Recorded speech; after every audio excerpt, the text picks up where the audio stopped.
কালকের পুজোটা ভালোই মিটুক। কালকের পুজোটা ঠিক মতো মিটে গেলে বাড়ির উপর থেকে সব সংকট দূর হবে।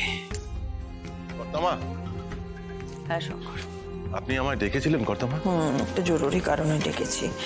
বলছি কালকের পুজোতে বাড়ির ভেতরের যা যা কাজের দায়িত্ব সেগুলো আমি সব কুসুমকে দিয়েছি, কিন্তু বাড়ির বাইরে থেকে যা কিছু আনতে হবে বা বাইরের যা কাজ সেগুলো কিন্তু তোমাকে দায়িত্ব নিয়ে করতে হবে। এই ফর্দ আমি তোমাকে দিয়ে দিলাম, দেখে নাও।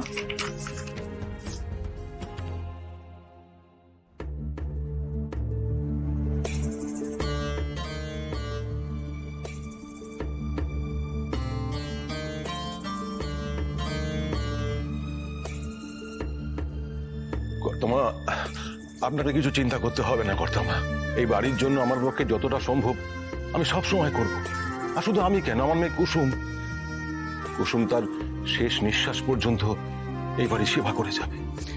আমাদের জীবনের আসল সম্পদ তো তোমরা, তোমাদের মতন মানুষ শঙ্কর।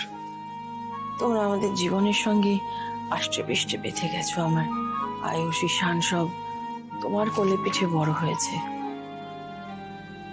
আমরা তোমাদের কাছে চিরঋণী শঙ্কর।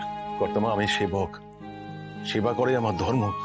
ঋণের কথা বলে আমাকে আপনি লজ্জা দেবেন না।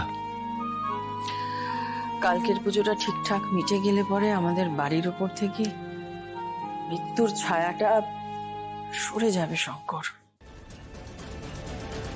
দেবী মা আমার কাছে ঈশ্বর। আমি ওই গাঙ্গুলি বাড়িকে নিজের মন্দির মনে করি। মন্দিরে মরার সৌভাগ্য আর কজনের হয় বলো তো? অনুশ্রীর সাথে যেটা ঘটেছে সেটা আমি আর কোনোদিনও কারোর সাথে হতে দেব না। কিন্তু সবার জীবন বাঁচাতে গেলে একজনকে তো জীবন বলিদান দিতেই হবে। আজ যে মৃত্যুর ছায়া আপনার বাড়ির উপর ছেয়ে আছে কর্তামা, কাল পুজোর পর তা আমার বাড়ির উপর ছায়া ফেলবে। আর সেই মৃত্যুর ছায়া তো আমার মেয়ে স্বেচ্ছায় নিজের মাথায় নিয়েছে।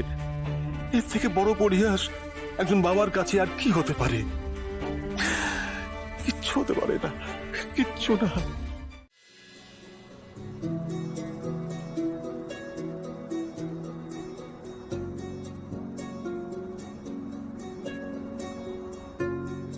আমি না থাকলে এইসব খেলনাগুলোই পান্তাকে আমার কথা মনে করাবে। আমার পান্তা শোনার তো কখনো কখনো আমার কথা মনে পড়বে। তখন এইসব খেলা দেখেই ওর একটু শান্তি হবে।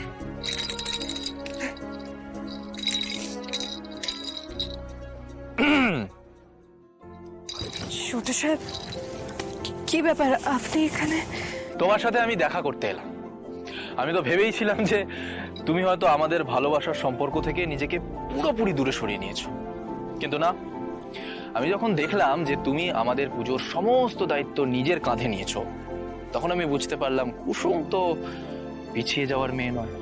ও যখন একটা কথা দিয়েছে তখন সেই কথাটা তো রাখবেই। কি ব্যাগের মধ্যে কি আছে? আমি পান্তার জন্য খেলনা কিনে নিয়ে এসেছি। বাহ, দেখি দেখি। আরে কি মিষ্টি, কি সুন্দর। দেখি আরো আছে? হ্যাঁ। ও বাহ, কি সুন্দর। জানো, কুসুম, আমি কিন্তু তোমাকে এখানে শুধু প্রসাদ নিতে ডাকিনি। এখনো সময় আছে।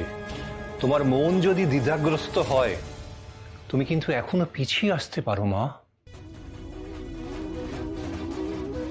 আমি জানি আমি কি করছি গুরুদেব। তুমি আবেগ অনুভূতি দিয়ে ভাবছো মা, কিন্তু শুধুমাত্র আবেগ আর অনুভূতি দিয়ে প্রাণ উৎসর্গ করার সিদ্ধান্ত নেওয়া ঠিক নয়। প্রাণ বিসর্জন দেওয়া কোনো ছোট ব্যাপার নয়, সেটা বোঝবার প্রচেষ্টা করো। এ অত্যন্ত কঠিন কাজ। পুজো সম্পন্ন হলে তোমার জীবনে যে বিপদ নেমে আসবে সেটা কেউ ঠেকাতে পারবে না, স্বয়ং মহাকালও না।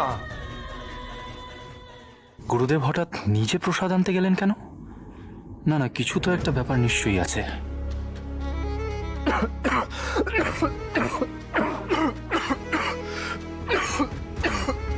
কি হলো আয়ুষ, কি হয়েছে? আমি রান্নাঘর থেকে একটু জল খেয়ে আসছি। হ্যাঁ যাও যাও।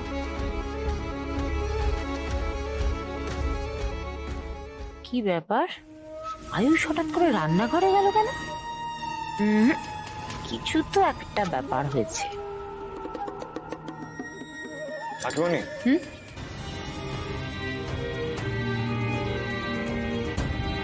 যাও গিয়ে বসো, যাও।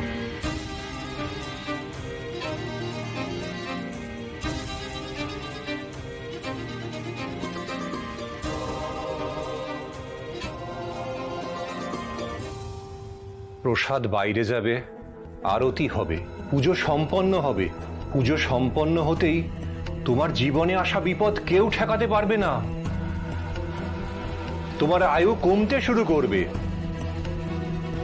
তুমি নিজেই নিজের বলিদান দিতে রাজি হয়েছিলে, তবে হতে পারে তখন হয়তো তুমি আবেগের বশে এই কথা বলেছ। তাই এখন আমি শেষ সুযোগ দিচ্ছি। পিছিয়ে যেতে চাইলে এখনই পিছিয়ে যাও মা। একবার ঠাকুরের আরতির মঙ্গল শঙ্খ বাজলে আর কিচ্ছু করার থাকবে না। চাইলেও ফিরতে পারবে না কুসুম। তুমি ভালো করে ভাবো মা।